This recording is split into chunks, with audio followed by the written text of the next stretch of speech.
e reja drejtësisë, po, edhe Irena Gjokës, që është me fakte, është faktuar nga prokuroria e përgjithshme. Me aq sa ne kemi parë nga gjithë mënyra se si është trajtuar edhe nga ambasada që është në Tiranë, por dhe të gjithë ato që kanë ardhur dhe i kanë vizituar, nuk duket që janë një tërheqje përkundrazi, mund të ketë ndryshuar fokus, por mbështetja për këtë institucion vazhdon të jetë më e larta. Institucionit në tërësi i referohem rasteve konkrete, siç është dhe rasti i Irena Gjokës, që është faktuar, është diçka tjetër individi, është diçka ajo çka ka thënë institucion. PD-ja. Po pra, prandaj po them, ajo çka ka thënë PD-ja në raport me akuzat ndaj saj për mosdeklarimin e dëbimit nga shteti grek, edhe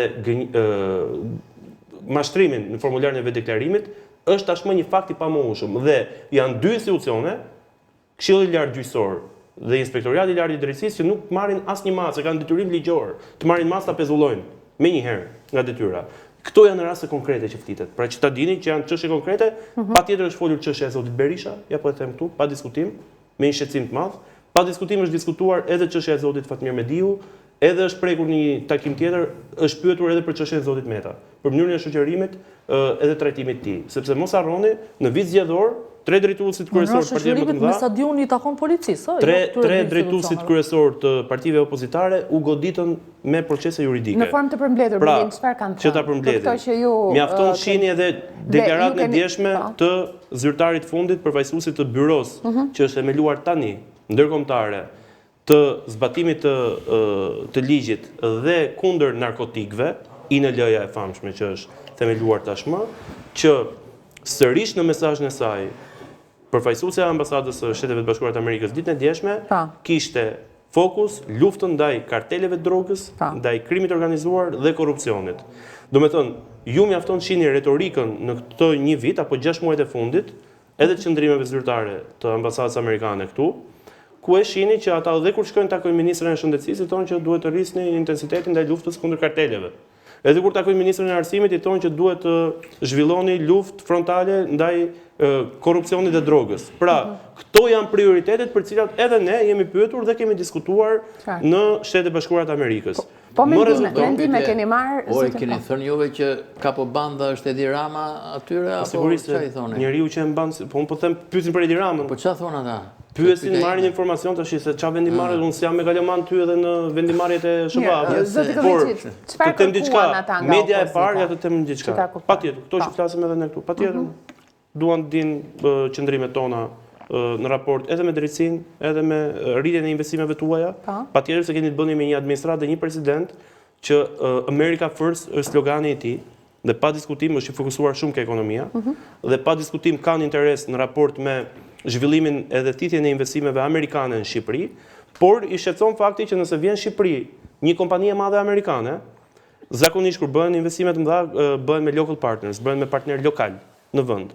Sot nuk bëhesh më partner lokal me një kompani shqiptare, po bëhesh me krimin e organizuar. Se sot dhe investitorët strategjik në Shqipëri janë bërë organizatat kriminale.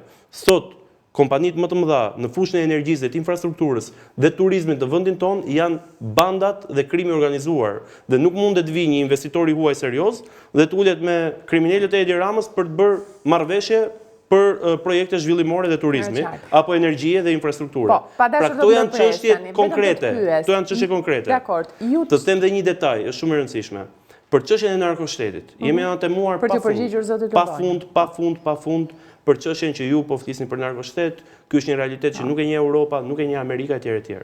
Media e parë në botë që ka shkruar për narkoshtetin e parë në Europë, që quhet Shqipëri dhe drejtohet nga Edi Rama, është media Vice amerikane, e cila ka folur gjatë mandatit parë kur politika e kanavizimit të Shqipërisë udhëhiqej nga Samir Tahiri, i cili, për gjithë ata që mund të kenë dhe pyetje, që ore Rama është ke bordi paqes, mori ftesën, në fakt e mori shteti shqiptar, e mori presidenti i Republikës i pari, që më pas firmosi plot fuqishmërinë dhe e kaloi ke Edi Rama. Po që të marrësh të bëjmë të Jo, t'ja u them edhe këtë të fundit, dhe mos shqetësohen se Samir Tahiri ka qenë shtëpi bardh, ka takuar presidentin e SBA-ve Barack Obama, pak muaj para se të arrestohej si trafikant ndërkombëtar droge. Pra ju po thoni që Rama mund të shkojë tek bordi i paqes, mund të kthehet dhe mund të ketë. Amerika për fat të mirë, ndryshe nga ne, ka institucione të forta. Dhe institucionet vazhdojnë dhe bëjnë punën e tyre.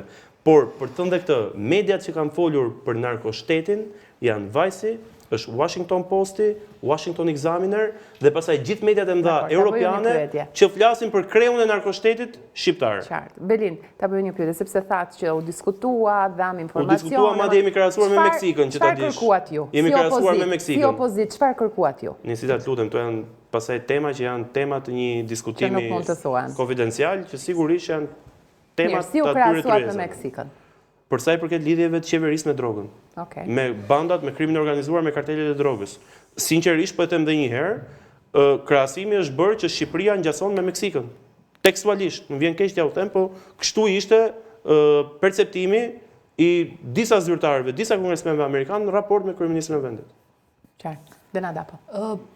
Tani nuk po ndërlidhem me këto që thot Belindi, sepse ka qenë në Shtetet Bashkuara të Amerikës, ne ende nuk kemi diçka zyrtare, se do ta shohim në çështjen kur të kemi diçka për të më konkrete. Megjithatë duat pyes Belindin sa i takon aksionet opozitar dhe si presin ata, sepse i referoni Shtetet Bashkuara të Amerikës, i referoni Bashkimit Evropian, patjetër janë element shumë të rëndësishëm që kanë ndihmuar, do ndihmojnë dhe do vazhdojnë të jenë pjesë, po themi, e rëndësishme e shtetit shqiptar. Megjithatë, kur flasim për rotacion, lëvizje të zotit Rama nga pushteti, këtu faktorin kryesor që po shikoj unë që po bën një dorë të mirë të punës, ose për të mos thënë të vetmen, është ky spaku që ca e anatemojnë, PD-ja edhe zoti Kolliçi tha që i njëjti prokuror dikun ka bërë një punë të mirë e diku jo, a ka pritshmëri që realisht ai që po i jep dorën kryesore opozitës edhe Partisë Demokratike